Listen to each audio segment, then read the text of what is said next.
Hello, everybody. So, welcome back to The Way That I See It. My name is Lucy Superfox, and this is my podcast. So, it's been a hot minute. I took a couple of weeks. I have been the most avid podcast creator for the last 4 years, with only one short break, literally in 4 years. Spotify told me last year that I am one of the top content creators in this category on Spotify because of how many podcasts I produce. Guys, it's one a week. And I took the last 2 weeks because, number one, I normally record my podcast over a Friday, Saturday, Sunday period because my brain tends to have more capacity. And I was busy, basically the last 2 weekends, so freaking busy.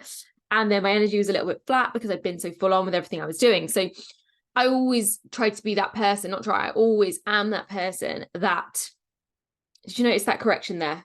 Me changing my language. We'll talk about that in a minute. But I am always that person that wants to bring and give my all and give my best to the things that I commit to. And so for me, showing up and doing a mediocre, average, like basic podcast, oh my God, my nose is so itchy. It's just not the vibe, not the vibe, not the vibe. So today, I want to talk to you a little bit about how I believe health and wealth are connected. Now, a lot of people would be like, how on earth are they connected? I know loads of rich people who are super overweight, super unhealthy, or I know loads of really healthy people who are super broke. And here's the thing. I am not saying that you have to be one in order to have the other, right? Or you are one and then you are the other. They're not directly related. You don't have to link them up. But how I'm saying is how you can support and serve yourself if your goal is to be more wealthy, which is what most people's goal is, right? Then how being healthy can help you do that. So let me talk a little bit about why.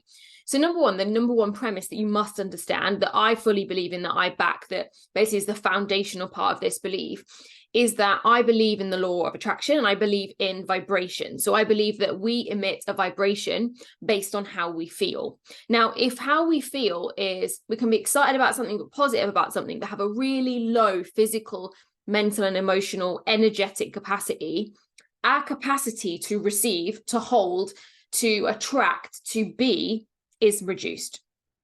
That's simply it. So when we are not at our fullest, most optimal self, and that looks different for every single person, like my 100% is different to the next person's 100%, right? If we're not striving to give ourselves as much room, as much energetic capacity as possible to receive and attract and, hold the things that it is that we're seeking, we're doing ourselves a disservice. And I think what most people fail to understand is that wealth is not like, I don't want to be one-time wealthy. I don't want to attract something just one time. I don't want to have, a 30, 40K month just one time. Or I don't want to just, get a surprise check for £10,000 just one time. Like, I want it consistently. I want to be somebody who always receives 30, 40, 50K months. I want to be someone who receives random checks in the mail for 10K on a regular basis. Like, whatever the thing is that right now you are seeking from a wealth perspective, I want that to be something that is sustainable. I want that to be something that I can see repeat itself over and over. And that ultimately comes down to how much energetic capacity I have to hold the things that I am set out to attract. And so what I see so much of is people not striving to improve how they feel in themselves, how their body operates, how they sleep, how they take care of themselves, in order to create energetic capacity, room and space to hold the things they are trying to manifest, right? So this might be wealth, this might be business partners, this might be a relationship, right? And here's the truth. Most people, and in fact, there's somebody that I know and she's like forever single, right? And that forever singleness, there is no room for a man. There is no room, and it's a man that she's interested in, right? It could be a woman, whatever. But there is no room for a man in her life. And that is because she is not doing the work to create space for there to be a place where a man could even come in. And that's because she doesn't take care of herself. She parties herself into the ground every weekend. So she works all week, workaholic throughout the week, parties herself into the ground over the weekend, and then wonders why she doesn't have a man in her life and is forever single, because she's not creating space. She's not creating room. And as a result of that, she therefore is actually at a position where she's not going to be vibrating at the level that she already believes has happened. Because that's the thing, guys. The law of vibration is that we must become a match for something. The law of attraction is that we must become a match for something. So if we are vibrating on a different vibration to the thing that we want in a dominant or overall kind of sense, right? It doesn't mean you can't feel abundant once or twice a day. It doesn't mean you can't feel like you could attract a man once or twice a day, or feel love once or twice a day.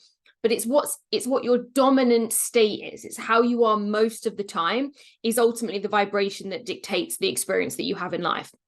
So like if you were in a lack vibration or a low vibration, like you're tired, you're drained, you're stressed, you know, you can write positive affirmations about money. You can think positively about money in your morning mindset before you go to bed at night. And I'm not saying you won't attract money, but your ability to receive and attract on a sustainable basis, and your ability to hold, and whether keep feels like the right word is up to you, you know, depending on your money goals, to keep that wealth or keep that abundance. And I know, because this has been me, guys, like I'm talking from fucking experience here, right? Your ability to keep and hold that will be dictated by how well you are as a human being.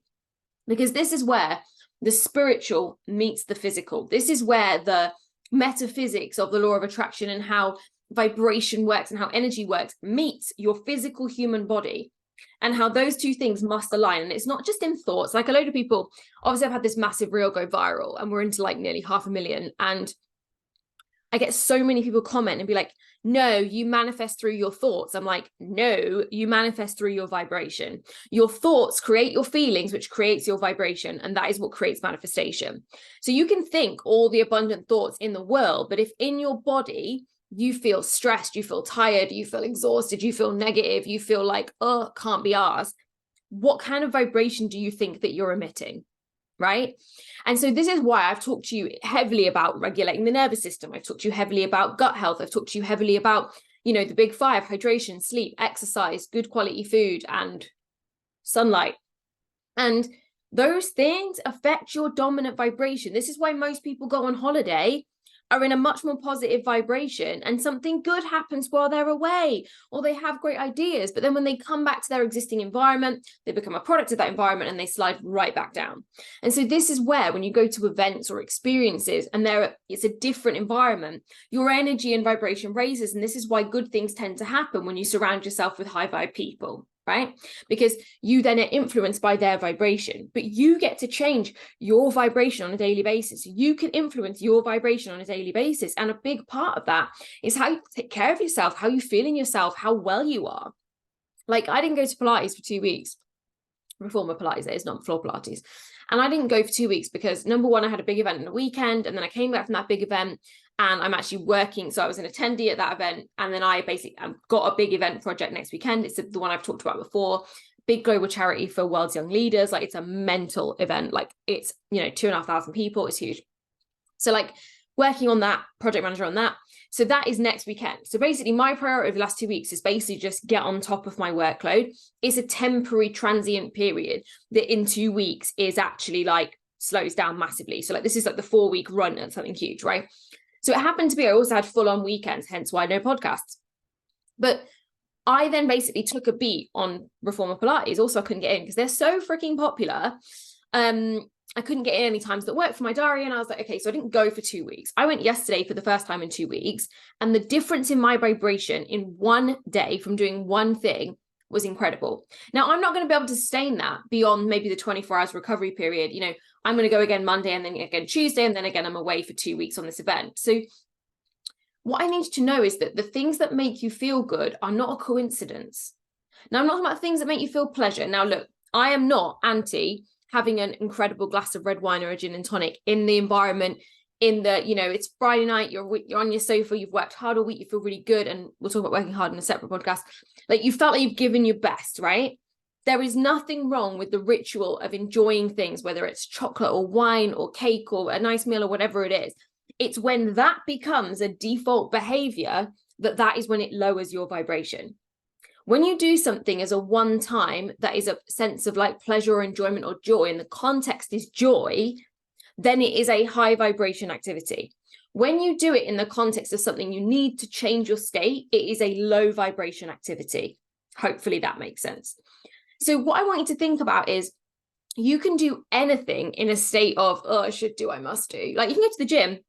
You can go into the gym makes me feel terrible because it's, oh, I must do, I should do, it's the right thing to do. I need to be in shape, da, da, da, da, da.